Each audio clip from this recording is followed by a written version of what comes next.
Maayong adlaw mga ka-code eskwela. Ani ana sab kita karon sa ato ang tutorial nga magisgot og ang mga controls statements. So ang una natong isgutan sa mga control statements is kaning if statement. Okay? Unsa kaning if statement? Kaning if statement usa kani ka C# construct nga atong magamit kung para makontrol nato ang flow sa ato ang logic sa atong code. Okay? So ang basic syntax sa if is kaning if tapos condition unya ang content sa imong code. Okay? So mo ni ang basic syntax niya. So nganong mo gamit ta aning if? Mo gamit ta aning if kung magtest ta kung unsa based sa unsa nga kung magparun ta og usa ka specific nga code depende sa unsa ang condition niya. Okay? So unsay pasabot ana? Okay? Diri sa ato ang na ko gi-prepare diri nga console app na to no nga para ma-demo ang ato ang if statement. Okay? So diri na ko gi-set diri nga age. So nag-declare tag variable nga age. So initialize na to siya into 0 and then kaning string nag-declare po tag variable nga generation. So gi-initialize po na to into empty. Karon unsay buhaton aning atong code? Kaning atong code mangayo ni siya input sa user no. For example, mangutana na siya how old are you? Tapos since ang kaning method nga console diri sa next line is mag-ask tag or mangayo tag input gikan sa user.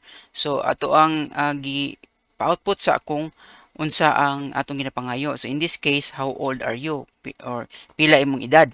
Karon mag-input ang user og edad. So in this case, kaning console.readline mao ni ang ato ang method nga gamiton para makadawat ta og input gikan sa user. Karon nganong sulod na to ni siya sa method nga convert that to int32 tungod kay ang kaning read line mubasahon niya ang input as string. So dapat i-convert sa nato siya into a number para ma-process nato later on. Okay? Sa sunod nga line, di sa line 57 nakita ninyo no nga nagamit na ta sa first natong gamit sa if nga statement. Okay? Sa if nga statement mo ni siya ang keyword na to is if tapos ang condition na to isulod na to sa parenthesis. Kaning condition dapat ang resulting anin pwede ni siya mo gamit og katong logical operators no para mag-perform og conditions or mag-perform og mga expressions nga mag-result into boolean. Okay? So atong i-compare kung ang age ba is 25. Tapos kung 25 siya, atong ipa-output, i-set na to ang kaning variable into millennials nga string. Okay? As an example. Tapos, diri sa next line, atong i-output kung unsa siya nga generation. Okay? Tapos, ang last nga line is kaning read key, meaning press any key lang ka para ma-exit sa atong program. Okay? So, ang source sa ato ang data ani, kung curious lang mo, nganong mo ni akong gi-example is, kani siya no. So ang basically ang atong program buhaton is mangutana siya og unsa imong age, pila i-input imong age tapos i-output niya kung asa ka nga generation na belong. So diri ano sa atong sample data kung ang imong edad is 9 to 24 mo ni na belong ka sa Gen Z. Tapos kung ingani po di mong edad na belong ka sa millennials o katong mas older pa na belong sa Gen X. So mo ni siya atong gamiton nga mga sample data para sa pag set na to sa example sa if nga mga statements no. Okay? So kini ato ni siyang padaganon para makita nato ang unsay output ani. So press tag start or F5 sa atong keyboard. Okay? Ato lang sang hulaton. Okay, so mo ni siya. So ang ato ang console app is mag-ask siya og how old are you or pila imong edad. So kung mag-input kag 25, pag enter nimo, so, automatic iyang gi-output is, generation na to is millennials. Okay? So, press patag another key para ma-exit. Okay? So, mo ni siya ang purpose sa if. So, kung para kung part sa imuhang logic is to determine kung ang usa ba ka variable mao ni siya ang value, then pwede nimo siya sa imong succeeding code mag-set kag whatever nga actions diha or mag-perform kag variable assignments. Okay, karon ang kaning if pwede ni siya single line or multiple lines. Karon kung taas imong code mag-span siya multiple lines, i-enclose lang nimo siya sa curly braces. Okay, so meaning pwede na ka maka-perform pog uh, lain pa nga additional code dire sa atong example. Okay, so mo na siya. Okay, karon kaning atong example nga if medyo restrictive ni siya. So kaning if pod ang sulod nga expression aning if sulod sa parenthesis pwede ni siya multiple nga mga conditions, no, as long as ang resulting niya nga final nga result is sa expression is true. Okay, so based nato sa atong example dire kaning millennials dapat either in between sa 24 to 40 nga edad. Okay, so if you can remember sa previous nato nga mga lessons katong comparison katong logical operators, pwede ta mag-perform ang katong greater than or less or equal to or less than or equal to.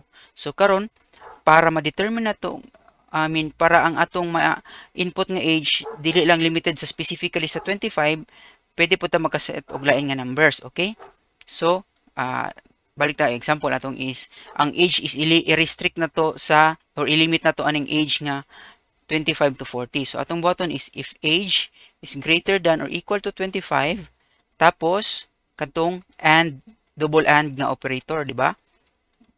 Okay, tapos age is less than or equal to 40.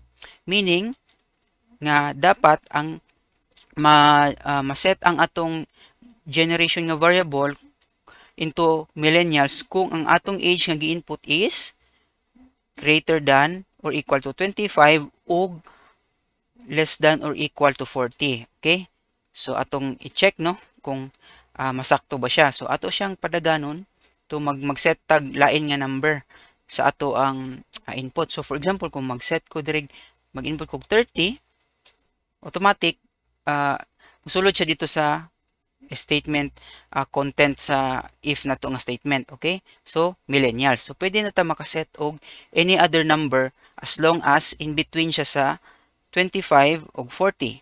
Okay, mao na siya ang gamit sa if. So pwede pa bigyan ka mag-add og additional nga logical operators dire as long as ang final value niya sa expression is true.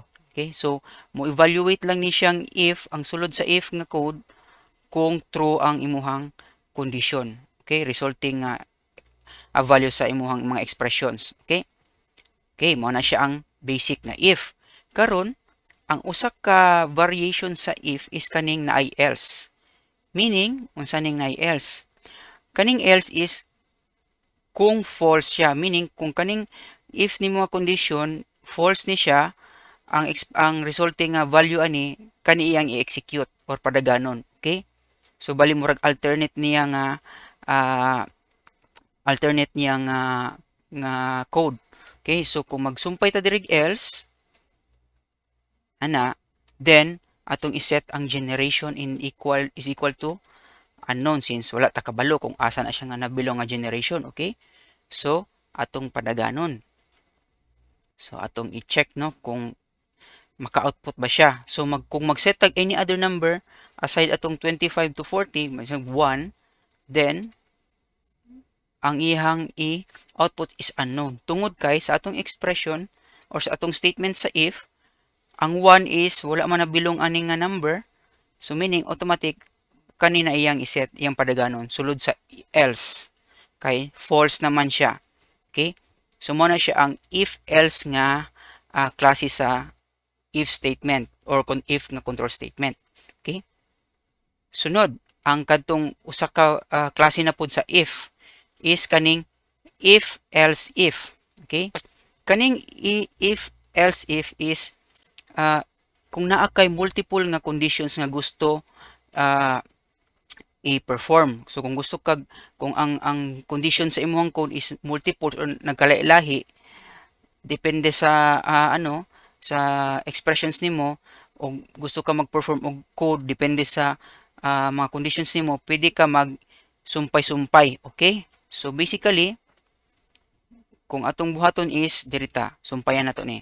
So if, else, if, so based sa atong sample data, mag-set pod ta aning, for example, kaning Gen Z.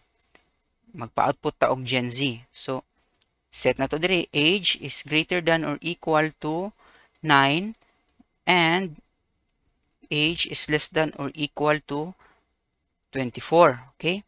Tapos, dirita, unsa may atong gusto i-output pag ingani ang condition, kaning age nga between 9 to 24, nabilong na siya sa Gen Z. So, iset na to ang generation into Gen Z. Okay? So, karon mao na ni ang porma sa if, else, if. Okay? So, kung dili siya 25 to 40, next na yang i-evaluate is kung ang age, diri na po, i-evaluate na po niya kung unsa ang age, kung nabilong ba siya sa 9 to 24. Okay? Tapos, kung nasulod siya diri, meaning i-execute niya ni, i-set ni ang generation into Gen Z and then, skip na siya. Dili na niya i-perform ning else tungod kay kaning else bali murag nahulog ni siya nga default. Meaning pag any kaning mga initial nga ifs dire wala na satisfy, mo ni yang iset. Okay? So atong i-try og padagan, okay? Kung unsay output niya. So karon unsa ganito ang nasa Gen Z, for example, kung mag-set ta og input nga 9, okay? So nakita ninyo no nga ang gi-output niya nga generation is Gen Z. Meaning na-satisfy niya ning condition nga ang age is between 9 and 24. Okay? Mao na siya ang if, else, if. So pwede nimo ni siya i-chain or isumpay-sumpay. So for example, pwede ka magsumpay pod diri sa sugod ang butang tagkuan. If age is greater than or equal to, apilo na to itong isa ka generation kaning Gen X. Okay? If age is 41, greater than or equal to 41, and age is less than or equal to 56, then, atong iset ang generation in equals Gen X. Okay? So, mo na ni ang ato ang nagkalaylay nga mga conditions, no? Depende kung unsa ang depende sa input sa age. So moagi ni siya sa kada condition, kung asa to siya nga condition matama siya or masakto siya, mo ni ang execute nga code. So mo na siya ang nature. Okay? Asumpayan na to diri else. Okay? So magsugod ta sa pinaka tigulang hantod sa pinakabata. Okay? So ato siyang padaganon. So mag-input pod ta og, for example, gusto na to ipa-output ang kaning Gen X, mag-input kag 56. So, ang set niya is Gen X. Tungod kay nabilong siya ani o nasulod siya ani nga condition. Okay? So, mo na siya no, ang if, else, if. So, ang pwede ni siya isumpay-sumpay no if depende kung unsa kadaghan ang imuhang condition nga gusto ma-satisfy. Okay? Karon kaning last diri nga if bali nahulog ni siya nga default. So kung walay natama diri nga condition sa taas, mo ni ang last niya nga iset. Or ang default niya bali nahulog nga default. So atong padaganon og usab. So kung mag-input tag any number like let's say 60, so unknown na siya ang giset niya tungod kay wala man ang 60 na satisfy sa mga conditions nimo diri sa mga ifs nimo sa taas prior sa imong else. Okay? So ingana ang paggamit sa if nga statement. If nga control statements. Okay? So uban nilang ko ninyo sa sunod nato nga mga tutorials o magpadayon kita pagtuon din hilang sa Code Eskwela.